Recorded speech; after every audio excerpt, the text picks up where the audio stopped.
Ya, masih akan kita lanjutkan pemirsa perbincangan mengenai judi online yang tentu tidak pernah kehilangan daya tariknya karena ini menjadi musuh besar Indonesia tentunya. Tadi sudah disampaikan oleh Pak Pratama bahwa PPATK punya datanya kok detail, by name, by address, bisa dimonitor semuanya dibuka. Tapi tinggal bagaimana kemudian langkah penegakan hukumnya Pak Robert yang sebetulnya bisa dilakukan oleh pihak kepolisian bekerja sama dengan pihak-pihak lain tentunya. Jadi Mbak, jadi menindaklanjuti tadi yang disampaikan oleh Pak Pratama, terima kasih.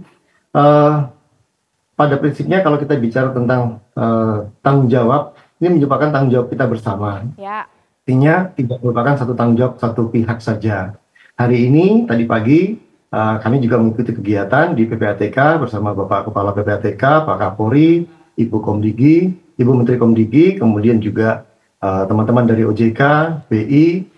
Artinya kita semua sepakat bahwa ini memang menjadi tanggung jawab kita bersama untuk saling bersinergi dalam penanganan tindak pidana. Nah, berkaitan dengan penegakan hukum juga demikian. Namun perlu mungkin kami sampaikan bahwa kalau di Barreskrim sendiri terkait dengan tindak pidana judi online-nya sebagai tindak pidana asal, ini secara spesifik khusus ditangani oleh Direktorat Tindak Pidana Siber di Barreskrim. Nah, yang perlu juga kami sampaikan berkaitan dengan tadi yang disampaikan atau diskusi kita sebelumnya, kalau di teman-teman di PPATK terkait dengan penelusuran maupun analisa transaksi keuangan yang digunakan adalah pendekatan terhadap adanya simptom ataupun kejanggalan terhadap proses transaksi.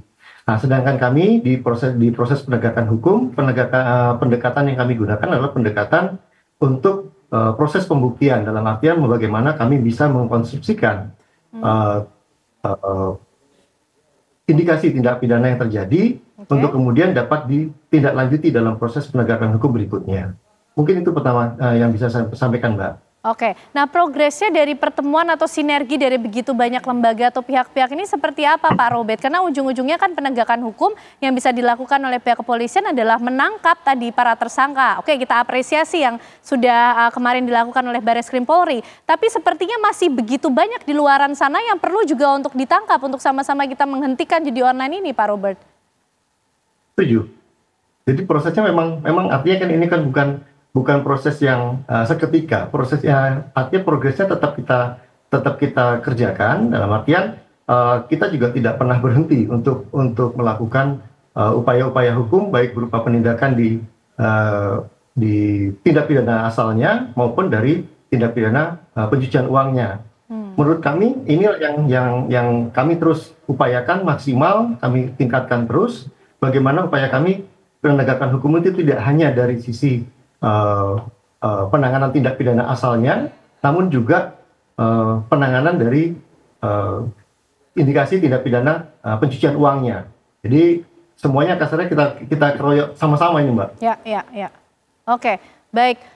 Pak Pratama, seperti apa kemudian langkah yang bisa didorong? Oke, sudah ada sinergi terus lah ya, ini sama-sama kita memerangi judi online, tanggung jawab bersama, betul. Tapi apa kemudian yang bisa didorong dengan optimal dari masing-masing pihak? Sebenarnya kan sudah ada pembagian fungsi dan tugas ya di pemerintahan kita gitu.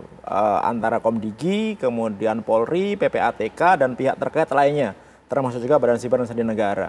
Jadi sebenarnya nggak susah untuk mematikan judi online dari bumi Indonesia ini. Ini saya barusan ngecek masih bisa, login ke judi online itu masih ada. Website ini nggak keblokir gitu. Jadi ada 3 cara yang sangat mudah sebenarnya. Yang pertama adalah Komdigi harus melakukan pembatasan akses, blokir server dari game judi online-nya. Jadi yang diblokir bukan hanya landing page-nya saja. Yang selama ini dilakukan? Yang diblokir landing page-nya. Ada 5 juta lebih itu yang diblokir landing page-nya. Itu nggak ngaruh. Kenapa? Kalaupun itu diblokir, dalam waktu yang bersamaan mereka bisa bikin 500 website yang sama lagi.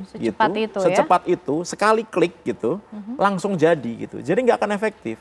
Yang diblokir adalah servernya. Dari jutaan landing page itu, tempat login, tempat daftar itu, nanti hanya masuk ke dalam 5 atau 6 server aja sebenarnya. Jadi servernya yang diblokir. Yang kedua, transaksi keuangan. Kita sudah tahu dengan sangat jelas sekali bahwa rekening bank itu pasti akan ketahuan kalau dipakai untuk judi online, udah pasti ketahuan, nggak mungkin enggak. Jadi kalau ada orang bank yang bilang itu nggak tahu, bohong dia pasti. Karena pasti tahu gitu. Patternnya jelas gitu, ya kan. Itu kalau misalkan mau diblokir, langsung instan diblokir.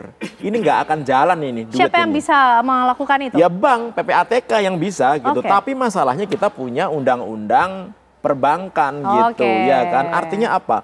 Butuh kerjasama lagi. Untuk kasus judi online, boleh nggak kalau terdeteksi digunakan untuk deposit atau withdraw langsung diblok gitu misalkan. Boleh, Bang, bisa menunda 5 hari transaksi sesuai dengan pasal 26 Undang-Undang Nah, sebenarnya bisa kan sebenarnya. Bisa, berarti kalau ternyata nggak dilakukan, ada apa ini di bank? Iya kan? Karena dia pasti tahu rekening ini digunakan untuk judi online. Tadi saya jelaskan.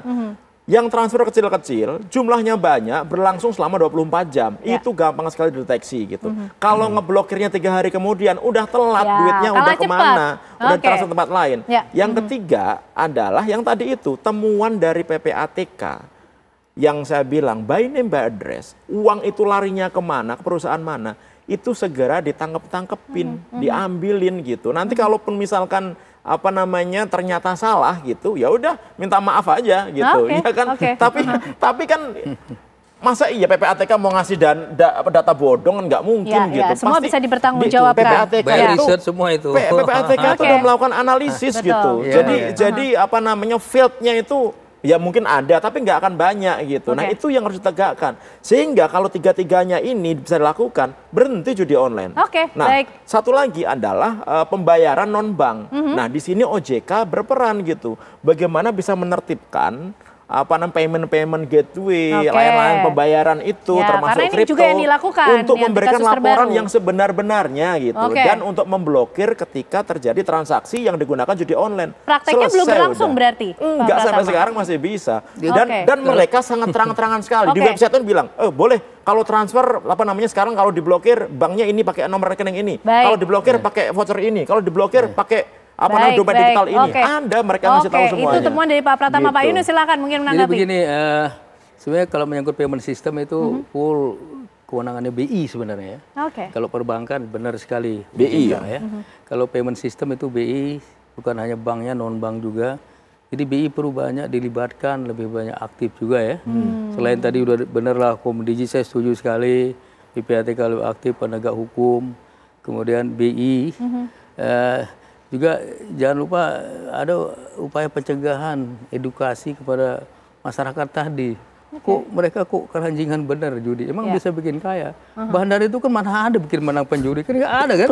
Itu juga harus ditanamkan kepada masyarakat. Nah, mereka harus ditanamkan bahwa ini sebenarnya mereka ya masuk dalam perangkap yang merugikan, bukan bikin kaya malah bikin miskin. Tapi kalau dari sisi PPATK sendiri Pak Yunus, apa sih kemudian kesulitan yang dihadapi oleh PPATK sehingga dirasa PPATK belum bisa optimal menjalankan perannya untuk bisa memerangi judi online juga? Apakah tadi terbatas oleh undang-undang yang mengatur atau seperti apa? PPATK nggak ada constraint undang-undang ya, nggak ada kerahasiaan bank, nggak ada.